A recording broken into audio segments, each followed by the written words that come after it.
Fire and emergency service के aspirant एक बार फिर से जो है सड़कों पे आ उतरे हो और आज इनकी तरफ से एक प्रेस वार्ता रखी गई और उसमें यह कहा गया था कि जिस तरह से इससे पहले जितने भी प्रोटेस्ट करते रहे, एहतजाज करते रहे, सरकार तक बात पहुंचाते रहे, लेकिन इनकी जो है अभी तक सुनवाई नहीं हुई थी। अब सब बखूबी जानते हैं कि मदर ऑफ ऑल स्कैम जो कि फायर एंड इमरजेंसी से ही स्टार्ट हुआ था, उसके बाद प्रदर्शन करते रहे, कमेटी भी तश्कील दी, लेकिन अभी तक इनकी सुनवाई नहीं हुई है। हालांकि कई बच्चों की जो है ज्वाइनिंग भी हो चुकी है। आज इनका क्या मुतालबा है, इनसे जानने की कोशिश करेंगे।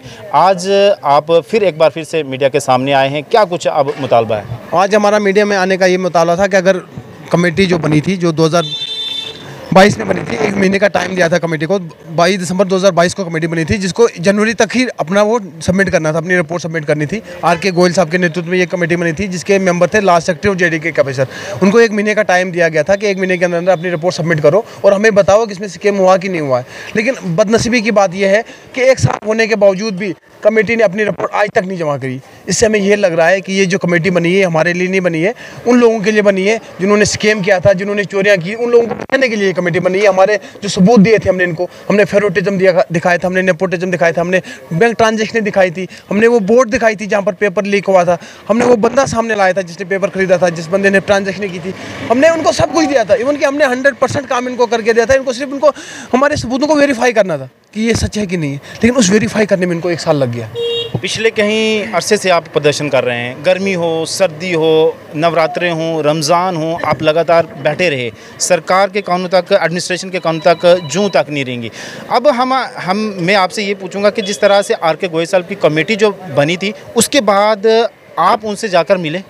हम कम से कम 20 बार मिले आर.के. गोयल साहब के साथ। अच्छा, तो उनका क्या कहना होता है आपसे? बस काम हो रहा है जी, कमेटी पे काम हो रहा है, काम हो रहा है, काम पता नहीं काम हो रहा है तो पब्लिक डोमेन में क्यों नहीं आई? आदों की तो ज्वाइनिंग हो भी चुकी है ना। उसी मतलब आप इतिहास में, हिस्ट्री में आज़ादी मतलब 75 साल हिंदुस्तान को आज़ादी, पहली बार आपने सुना होगा, आपको भी जानने में काफ़ी टाइम हुआ कि सच्चे डे रात के 10 बजे लिस्ट निकलती है। अच्छा। सच्चे डे रात के 10 बजे लिस्ट निकलती है और सुबह संडे है।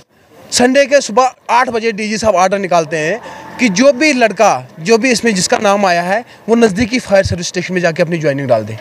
अच्छा। विदाउट वेरिफिकेशन वो चोर है, मिलिटेंट है, कौन है वो, एंटी एलिमेंट्स है, उसकी परवाह किए, क्योंकि उनको नज़रबंद करना था कि ये लोगों की नज़रों में ना जाए, कि ये जब तक लड़के शोर उठाए, कोर्ट करें, उससे पहले इनकी ज्वाइनिंग डाला दी। तो ये इससे लगता है कि स्कैम ही था ना, एक एक घर के 5-5 लोग लगना है। तो उसके बाद क्या आप मिले उनसे, आर.के. गोयल साहब से? बिल्कुल, एलजी साहब से हम 3 बार मिले, आर.के. गोयल साहब से मिले। आर.के. गोयल साहब का भी ये कहना जी काम हो रहा है, काम हो रहा है, काम पता नहीं कहाँ काम हो रहा है, क्या काम कर रहे हो। ज्वाइनिंग भी होगी, काम अब कौन सा बाकी है पता ही नहीं, समझ ही नहीं आ रहा। हमने उनको बताया इतनी क्या अब आन पड़ी थी आफत। अगर सच्चे डे रात के 10 बजे लिस्ट निकलती है, जब लिस्ट निकलती है वो न्यूज़पेपर पे आती है, पब्लिश होती है, वो किसी पोर्टल पे आती है।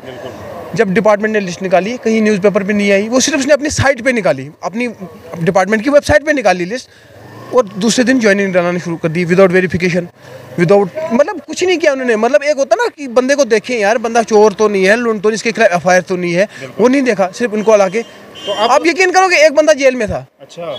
उसका बंदे का नाम आ गया, उसने पेपर नहीं दिया था, उसने वो जेल में था। तो ज्वाइनिंग भी होगी उसकी ज्वाइनिंग जब 6 महीने के बाद हमने उनको बताया कि भाई ये बंदा तो जेल में था, फिर डिपार्टमेंट उसको निकाल दिया, मुझे हमें पता ही नहीं था। अब देखो ये स्कैम नहीं था और क्या था ये?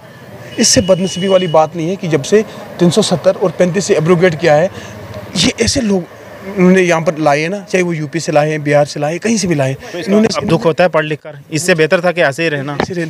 ऐसे लोगों उन्होंने लाए हैं ना जिनको सिर्फ पैसा कमाना है, सीधा शॉर्ट में को अपना रिन्यू जनरेट करने के लिए। आखिर में आपकी क्या डिमांड है? क्या डिमांड आज की प्रेस वार्ता का क्या मकसद? हमारा प्रेस वार्ता का ये मकसद था कि हम आज डिपार्टमेंट को ये और गवर्नमेंट को ये बताना चाहते थे इस प्रेस वार्ता कि अगर आपने 4 से 5 दिन के अंदर अगर हमारी रिपोर्ट पब्लिक डोमेन में नहीं आई, हमारे साथ इंसाफ, हमने इनको नौकरियां नहीं मांग रहे, हम इनको फेयर लिस्ट मांग रहे हैं। जब आप फेयर करोगे लिस्ट, जब फेयर आएगा, हमें पता हम नहीं आए, हम नहीं थे इस लायक, है ना, दुख नहीं ना होगा, तो हम इनके एक फेयर लिस्ट मांग रहे हैं, हमें एक फेयर लिस्ट दे दो, चाहे उसमें वही लड़के दोबारा आए।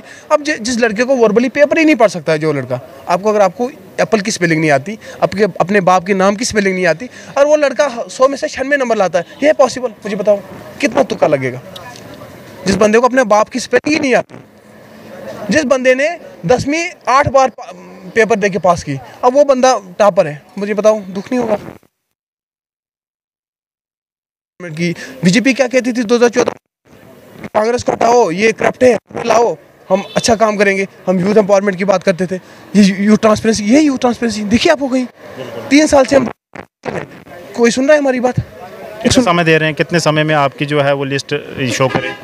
हम चाहते हैं 4 से 5 दिन के अंदर करें, नहीं तो हम प्रोटेस्ट करेंगे, क्योंकि अब इससे हम ओरेज हो गए हैं। अब रजे हम ओरेज हो गए हैं, अब हमारा कोई ऑप्शन ही नहीं है। हमारी एक उम्मीद वही बढ़ती थी, हम चाहते थे कि आ जाए। ये देखो अब लड़का बेचारा सफ़ेद बाल आ गया, इसको फैमिली से इसको उम्मीद थी कि ये नौकरी करेगा, पढ़ा लिखा लड़का है, ग्रेजुएट है, MA मास्टर है, लेकिन बेचारा क्या करे?